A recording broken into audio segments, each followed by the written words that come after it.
One of the things we're going to do next week is I'm bringing all the communications people to the White House to sit down with them to have a uniform message and strategy so that we can curtail leaks on their side. Now, you and I both know that there are political holdovers from the Obama administration that want to put a hurt on the Trump administration, so we have to sort of move quickly there as well.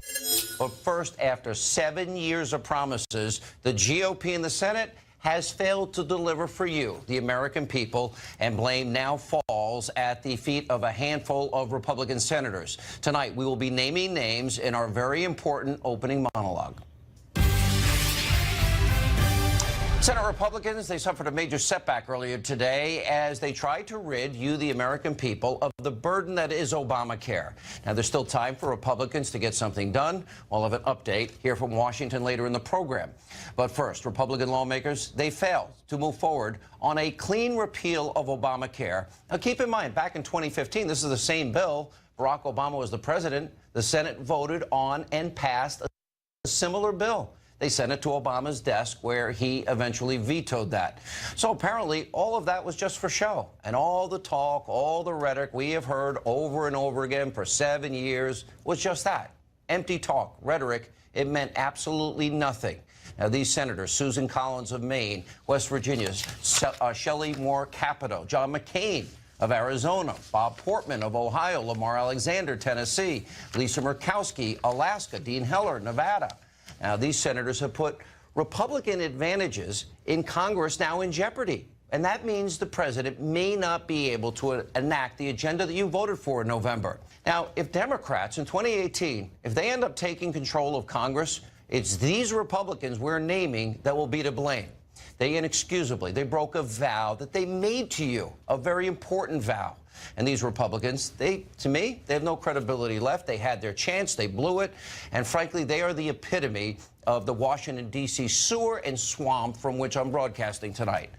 Now, also, our other top story, very important. We have very serious questions being raised following the arrest of Democratic Congresswoman Debbie Wasserman Schultz, IT staffer. Imran Awan is his name. Now, this staffer has been charged with bank fraud, was apprehended while trying to board a flight on his way to Pakistan after supposedly he had sent money over there. Now, authorities have also been investigating Awan for allegedly double billing House Democrats for computer equipment. And there's also fears about possible email hacking and exposing House Democrats' information online. Now, here is where it gets extremely troubling. Awan and several of his relatives, they have worked for congressional Democrats for years. And he's reportedly, they've earned between $2 and $4 million. By the way, more than some, chiefs of staff in Washington. And earlier this year, when news of the overbilling scandal broke, well, several Democratic lawmakers rightly fired Awan and his relatives, and he was denied access to House servers. But as Fox News has been reporting, Debbie Wasserman Schultz, she kept him on her payroll until he was arrested just 2 days ago. So tonight we have to ask, why would Wasserman Schultz do that? Why keep paying someone who's being investigated for potentially very serious crimes? Why keep someone around who's suspected of putting government information at risk? Now, at this point, it's not adding up. And then there's this important point. Earlier this week, the Daily Caller reported the FBI has seized 2 smashed, sound familiar, hard drives from this staffer's home. Now, the staffer's lawyer now disputes this report, but it raises very serious questions if, in fact, the drives were smashed. And finally, there has been months of Congresswoman Debbie Wasserman Schultz stonewalling, even threatening a law enforcement official. Fox News is reporting that Wasserman Schultz is now starting to finally cooperate and will finally give investigators access to that laptop. And according to the Daily Caller, it was used by Imran Awan himself. Now, and it was found hidden in a congressional office building. This is all suspicious. This is very different from what Wasserman Schultz did back in May. Remember, she threatened the chief of the U.S. Capitol Police for holding evidence in this investigation. Watch this. If a member loses equipment, yes, and it is found by the Capitol Police or your staff, and it is identified as that member's equipment, and the member is not associated with any case, and that is their equipment, it is supposed to be returned, yes or no? Depends on the circumstances. And if the circumstances are... I don't understand how that's possible. Members' equipment is members' equipment. It is not Under my understanding, the Capitol Police is not able to confiscate members' equipment when the member is not under investigation. It is their equipment, and it's supposed to be returned. I think you're violating the rules when you conduct your business that way, and should expect that there would be consequences. Such anger, such intensity.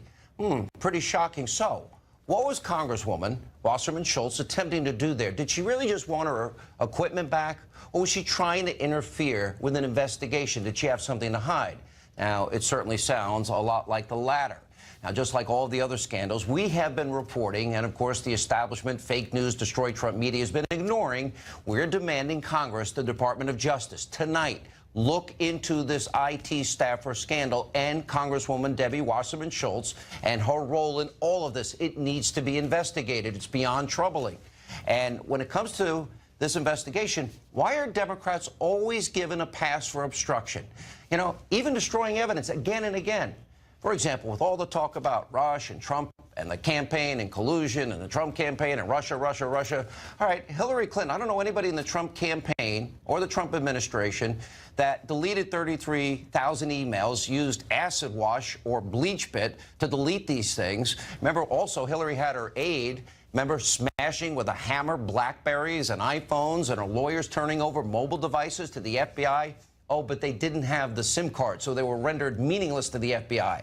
There is a massive double standard that's playing out here because there's no evidence the Trump campaign did anything like this. They didn't delete 33,000 emails. They didn't destroy phones with hammers, and they didn't turn over devices without SIM cards. Remember, all of these things were under subpoena. It's exactly why we have now for weeks been calling out this stunning hypocrisy and demanding the proper investigations. Remember, Republicans have control over the committees. They could demand people be put under oath. Also tonight, we have an update on possible Ukrainian election interference. Congress is now finally starting to ask questions we've been talking about in terms of what happened with what Politico described as a former DNC operative meeting with Ukrainian officials at the Ukrainian embassy in Washington, and also possibly sharing that information with the DNC and the Clinton campaign, and they were trying to influence the election. Sounds like collusion. In a statement of Fox News, the lawyers for this alleged DNC operative, Alexandra Chalupa, denied wrongdoing. Okay, let's see. Joining us now, author of the #1 New York Times bestselling book, now 8 weeks on the list, Understanding Trump, former Speaker of the House, Fox News contributor, Newt Gingrich. All right, let's start. A lot of news tonight before I get to the corruption issue. Look, especially the people that had voted for full repeal in 2015. Are they holding? Did they get to hold the entire Republican Party hostage for their promises? Yeah, look, I understand what their rationale is, but I think it was a mistake. I mean, if you spend years campaigning and saying, I'm for repeal, and you finally get a chance to vote for repeal, I think you have some moral obligation to vote for repeal. As I've said over on this show, I think Susan Collins, who voted against repeal back in 2015, is the one Republican senator who gets a pass because she has at least consistency. But I think any other Republican senator who had campaigned on repeal, who had voted for repeal, now that it's going to be real, boy, I think that's really a bad vote. I think it's a vote that undermines confidence, not just in the Republican Party, but in the whole process of free elections. I mean, it reminds people that you can't always trust the folks who are running for office. And I think that's unfortunate. They have, this was not going to be the final vote. They could have voted to repeal, and then they had other pieces they can go back with. This is an open process. They can fix it as they go through it. They should fix it as they go through it. But I think it has to be seen as a disappointing vote when somebody has been campaigning on and promising repeal, and now that and voting for it as long as Obama's president, so it won't become law. And now that finally we have a real opportunity to make a real law, suddenly they didn't quite mean what they campaigned on. I do think it's a mistake. All right, so we do have the attorney, and this came in earlier today from our own James Rosen, the former IT aide to Wasserman Schultz and other Democratic lawmakers who was arrested, going on to say in a telephone interview that he had purchased his flight ticket weeks ago, and after securing assurances from the assistant U.S. attorney that the government had no objections to placing restrictions on traveling abroad. And when you hear that, once again, we're talking about potentially smashed hard drives, and then you got deleted emails, bleach bit emails. I mean, first of all, let's be clear. We're talking here about the woman who was the chair of the Democratic National Party. She's both a congresswoman, and she was the chair of the Democratic National Party. I mean, so this is a fairly important person in a fairly central position. I've written 3 novels about terrorism involving the Congress and the presidency. The third, Vengeance, will come out this fall. My 4th novel may be built all around Wasserman Schultz. I mean, this is an amazing case. And you have to say to yourself, what's going on here? First of all, as you point out, and I think it's a legitimate point, and it's one of the reasons I'm sure that President Trump gets so frustrated, how come the Congress doesn't mind, you know, breaking up hard drives, smashing them, doing all these things to them? Why isn't there an open congressional investigation? As I understand it, this involves theft from the U.S. House. It involves House equipment. It involves the behavior of a House member. So where's the congressional hearing? Where's the congressional investigation into what clearly has to be a violation of House rules? And there's a Republican passivity that I just don't understand when you come to these kind of issues. All right, look, I think the Republicans right now are a visionless party. I really do. I think they're a party without an identity. Because if they really had an identity, wouldn't they have been pushing health savings accounts and health care cooperatives and what the real solutions are to health care? I've had a guy on this program and on my radio show since 2012 that $50 a month, every adult gets concierge care. Why didn't they think in 7 years what the answer is? Well, okay, I think that part of it is they've got wrapped around Senate rules on reconciliation that are very arcane, make no sense to the average American, but are decisive in defining what they think they can get through with 50 votes. And I think they were trying to find a way to solve this with 50 votes. For example, I think they should come back with health savings accounts in a regular bill, on regular order, challenge the Democrats, and be prepared to make this a campaign issue in 2018. I think there are a number of things they can do that don't fit the Senate rules, but that would fit a bipartisan effort.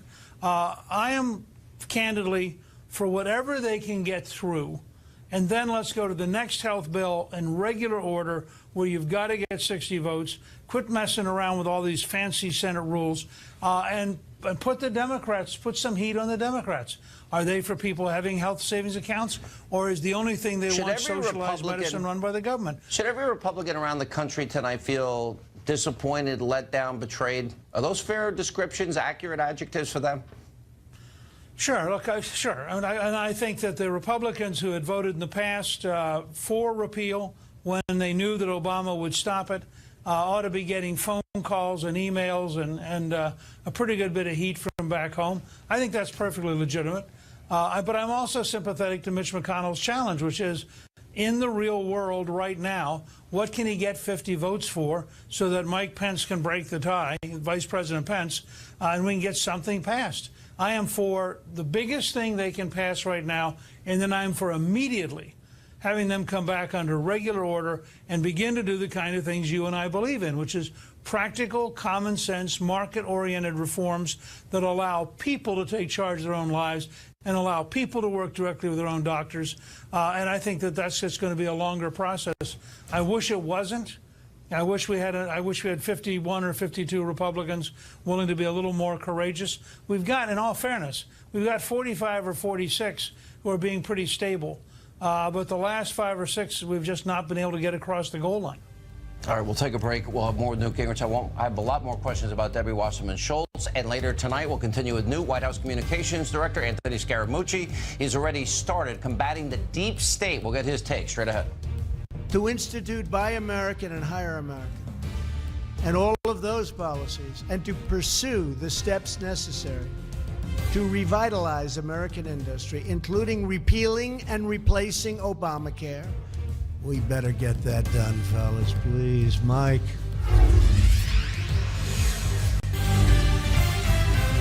Tonight, I'm back in the center of the American heartland, far away from the Washington swamp, to spend time with thousands of true American patriots.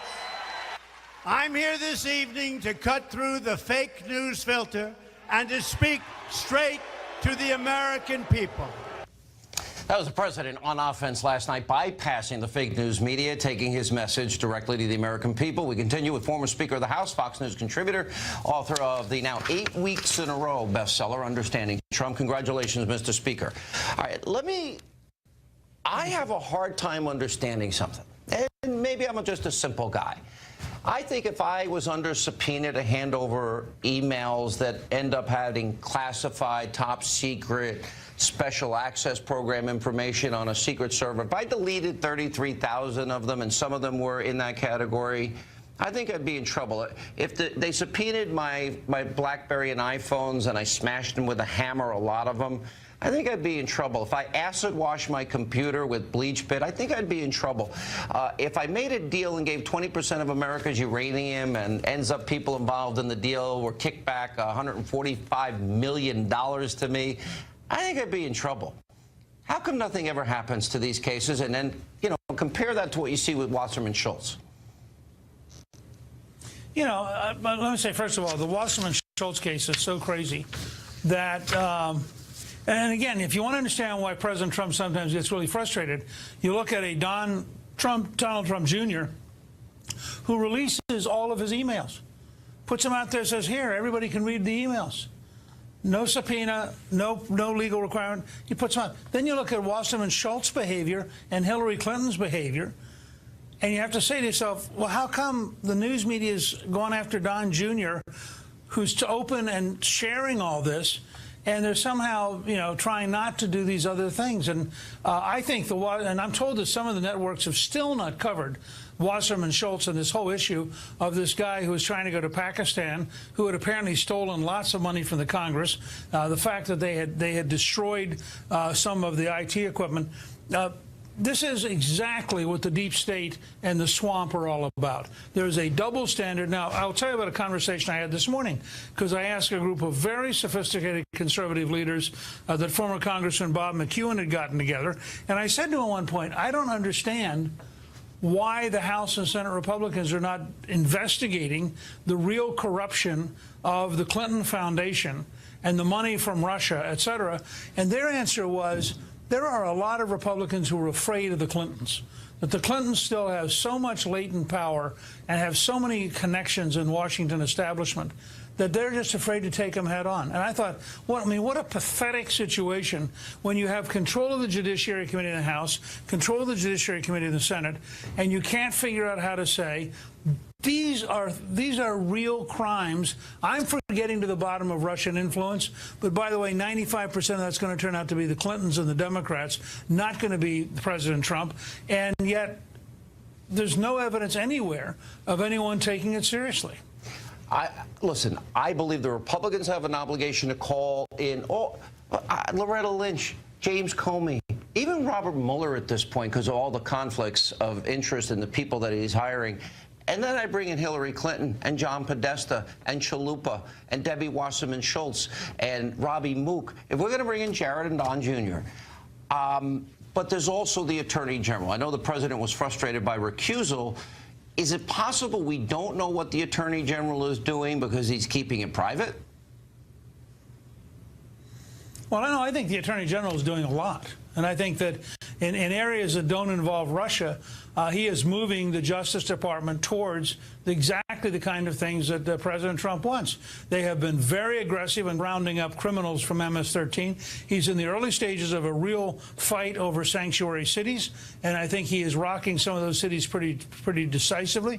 He has taken some very strong positions on protecting Americans, both from overseas and at home. So in a lot of ways, it's unfortunate that the president decided to go after the Attorney General so aggressively in public, because I actually think that Jeff Sessions is doing a very good job. And I think if you talk to somebody who you'd respect a great deal, like former Attorney General Ed Meese or former Attorney General Michael McCasey, they'll tell you they are very impressed with the degree to which, outside of the Russian piece, that Jeff Sessions is taking control. Do you believe that the things that I'm looking for, if we're gonna have equal justice under the law, Mr. Speaker, and they're gonna call in Jared and they're gonna call in Don Jr. over a non-issue as far as I'm concerned, and they're not gonna do it on Ukraine, they're not gonna do it on Uranium One, they're not gonna do it about all the other issues and lies and obstruction issues that we're talking about, that's unfair. So the House Republicans have a responsibility, and you're confident the Attorney General will get to all of that? I'm confident the Attorney General is going to force continued efforts in the right direction. The pieces that relate to Russia, he's not going to be able to do, which is why I want to call on the House and Senate Judiciary Committees to do their job. I think we're moving the ball forward. Mr. Speaker, thanks for being with us. We really appreciate it. Up next, new White House Communications Director Hannity Scaramucci. He's here to talk about how he's putting an end to White House leaks, the healthcare situation, and much more.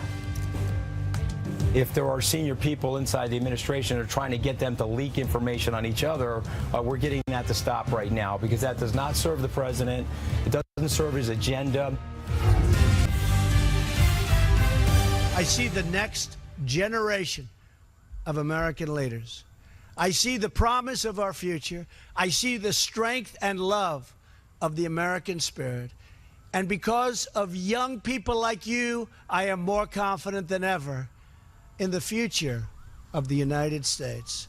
Together, we will make America greater than ever before. That was the president earlier today speaking to the American Legion boys and auxiliary girls. Unfortunately, the president's efforts to make this country greater than ever before is under siege from a wave of leaks, selective leaks, started the very moment he took office, according to a report from the Senate Homeland Security Committee. During the first 126 days of the Trump administration, there were confirmed 125 leaks. Also, Fox News has confirmed that the Attorney General, Jeff Sessions, is now planning to step up the investigation on these leaks. And earlier tonight, I spoke with the White House Communications Director, Hannity Scaramucci. Anthony, welcome to Hannity. Good to see you, sir. Hey, Sean, thanks for having me on. How's everything? Everything's good. We've known each other a long time. We had talked privately about these selective leaks and where they're coming from. I know there was a little tension, the president, with the Attorney General. Tell us the status of that, and what do you make of the Attorney General now going after these leaks? It's one of a few issues I'm hopeful that he will get on if we're going to have equal justice under the law. Well, I applaud the Attorney General for going after the leaks, as it's super important for the entire administration.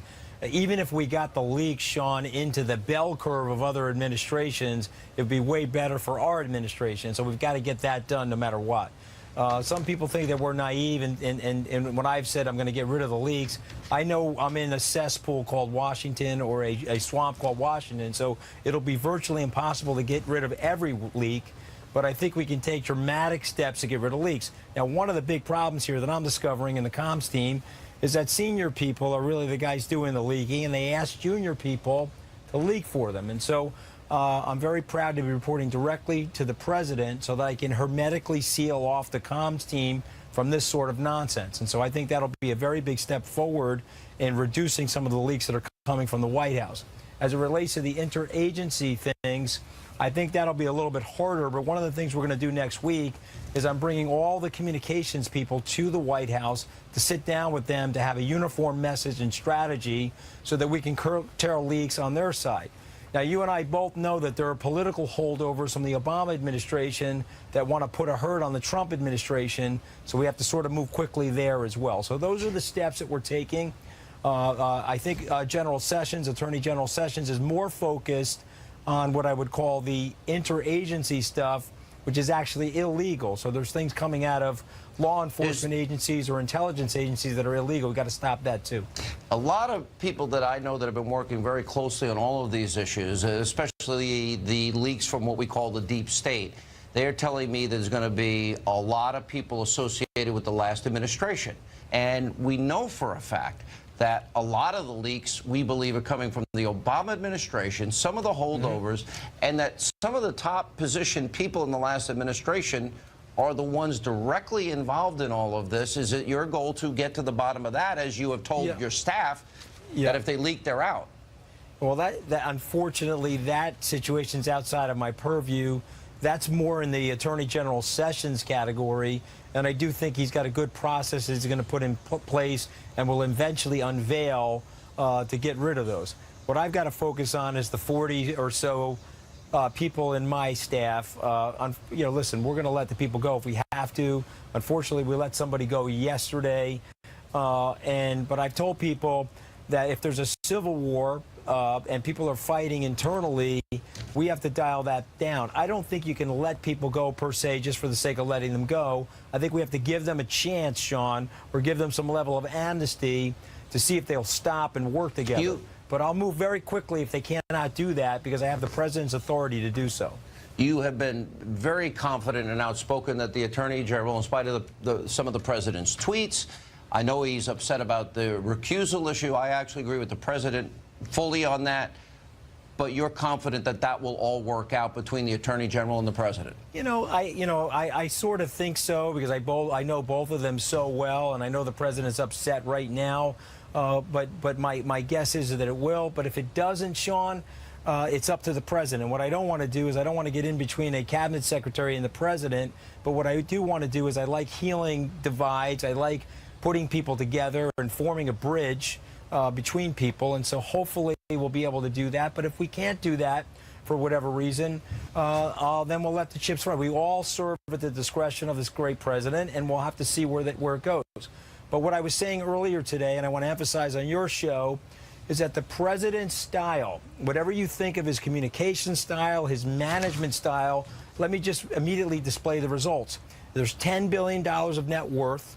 There's a worldwide recognized brand in the business that he left, and he became the American president after 15, 16 months, and he's now 6 months into the presidency after just over 2 years of announcing his candidacy. And so we can look at all of that and that massive achievement that he's had in his life and say, well, maybe he's doing things in a way that's unorthodox, but they're certainly unbelievably successful. And so I said from the podium last Friday, I'll say it here on your show, let's not change the president. We have to let the president be the president, but we need to have a tough skin around him because he's a tough guy, and we have to adapt to his nature to help him prosecute or execute his agenda. All right, Anthony, when we come back, there was a very funny Daily Show piece on you. We're going to play it next, get your reaction to that. We'll talk about health care. Also, later, a group of Republican lawmakers are now pushing into the probes we have been asking for, including James Comey and how he handled the Clinton email investigation. One of those lawmakers, the head of the Freedom Caucus, the chairman, Mark Meadows, will join us straight ahead.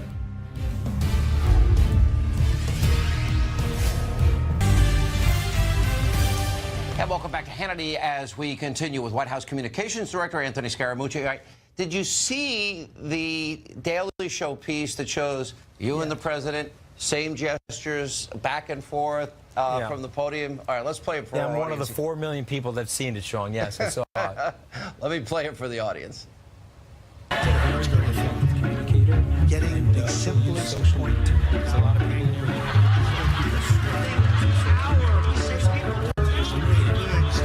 This is a real Thank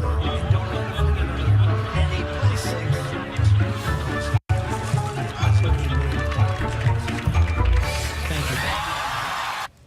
All right, that was one of their best pieces ever. Except when Jon Stewart had the Jersey Boys do a segment on me, please Hannity stay, when I said I was going to leave New York. I think one of the main things that tells you is that either I have a little bit of German, Scottish in me, or the president has way more Italian in him than people know about, Sean. That's what it tells me. I'm going to Ancestry.com. I'm going to figure this out for you. All right. A lot of conservatives, myself included, I know the Senate's moving on to slowly, piecemeal, repealing parts of Obamacare. It's not what they promised. It's not what we wanted. I'll take anything at this point because Obamacare is a disaster. Where's the president now after what happened today? And we're going to have so many votes coming up. Well, I think he's a practical person above everything, and I think he realizes that he has to take a process of entrepreneurial incrementalism through this, and we may not get everything that we want right now, but let's go for some wins here, and then over time, Sean, we can really develop the right strategy, program, and policy for the American people. This organization, or this city known as Washington, D.C., is a pretty tough place. It has a very thick immunological system. The president is literally like a donor organ transplant into the system to make the city actually much healthier. But the first move for an immunological system is to attack the organ transplant. But in the meantime, if they would just relax and suppress these instincts of hurting the president, they would find that the policies that he's about to put forth are great for the American people, will likely get the people elected or reelected that are voting for them.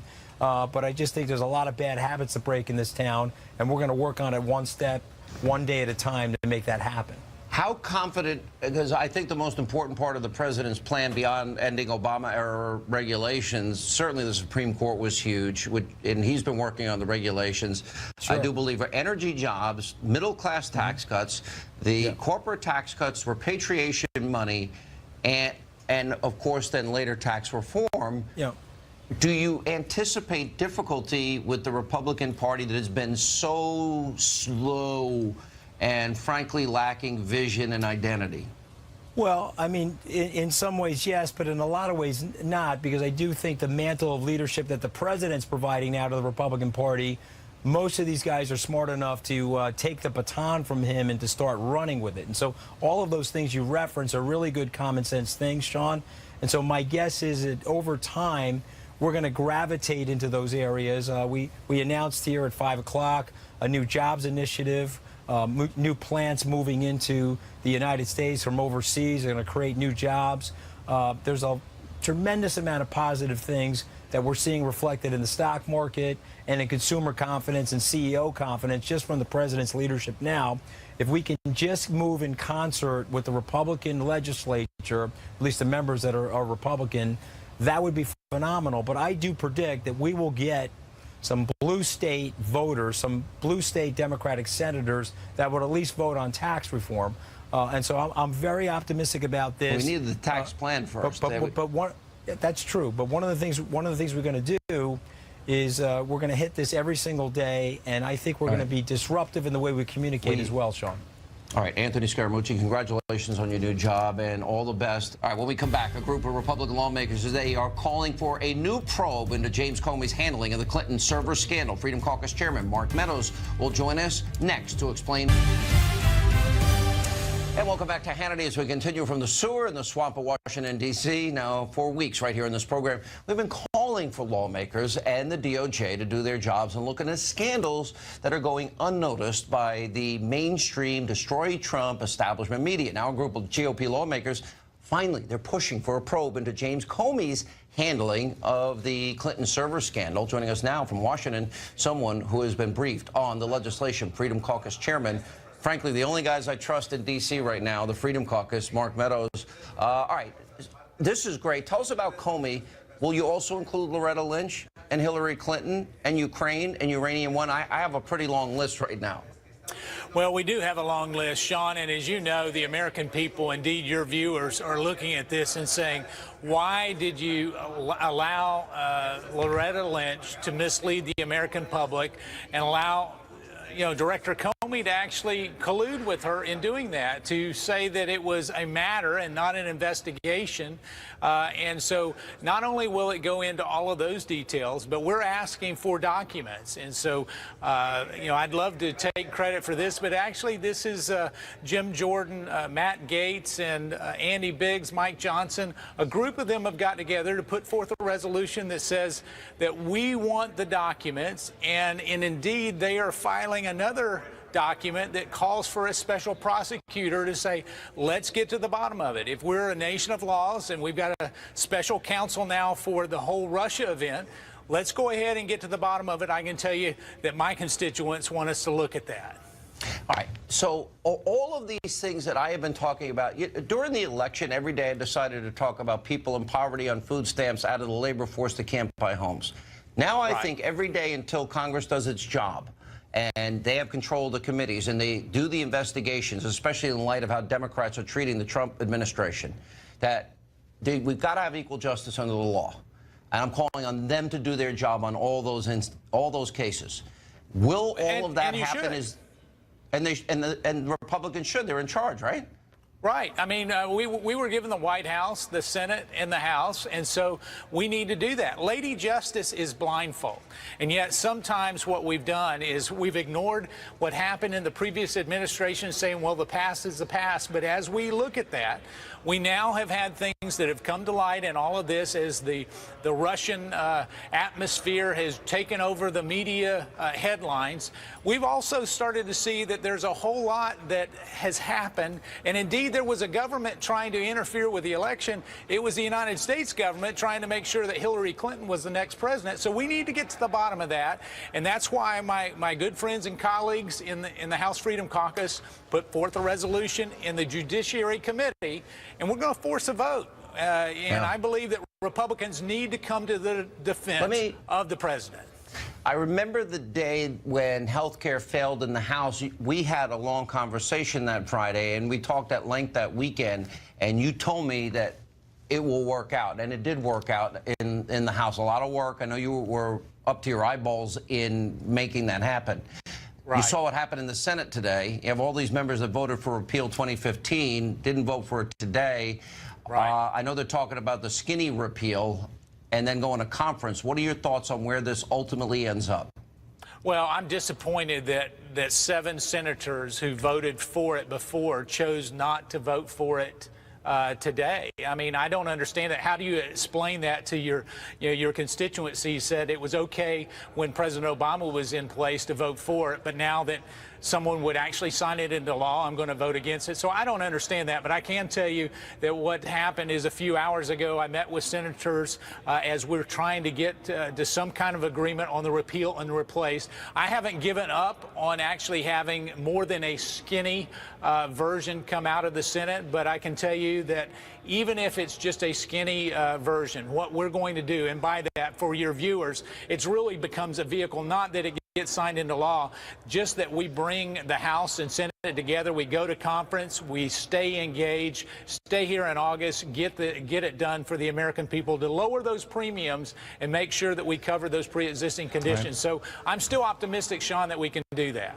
I got to run. All right. Thank you, sir, for being with us. When we come back, my friends, Diamond and Silk, they get the final word tonight. That's straight ahead. You don't want to miss this. And welcome back to Hannity. So our friends, the Republican duo, Diamond and Silk, once again, they have the final word tonight. Now, take a look at their message to the Destroy Trump media. You're going to love this. Hey, Sean. Hey. Here's tonight's final word. And Diamond and Silk is going to give it to you straight from the gate.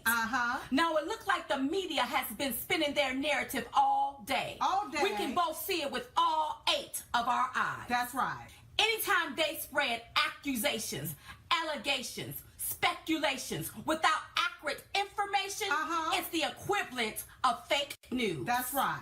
How can the very fake news expect for us to believe them when they get their information from a source that gets their information from a criminal better known as a leaker? Because when you leak out classified information from that White House, it is a crime. That's right. Which makes you a criminal, which makes the source an accessory, and which makes the very fake news an accessory after the fact. That's right. See, they can't control the narrative anymore. No more. So that's why they try to care to assassinate in order to dominate. And we not buying it. Even if they sold us the very fake news for $1.05 minus 50 cents. See, Sean, we didn't believe them in the primaries. We didn't believe them in the general election. And read our lips. We don't believe them now. You gotta love them. All right, that's all the time we have left. This is it. I'm headed back to New York. I'm leaving the swamp and the sewer. Thank you for being with us. We'll see you back here tomorrow night. This show will always be fair and balanced.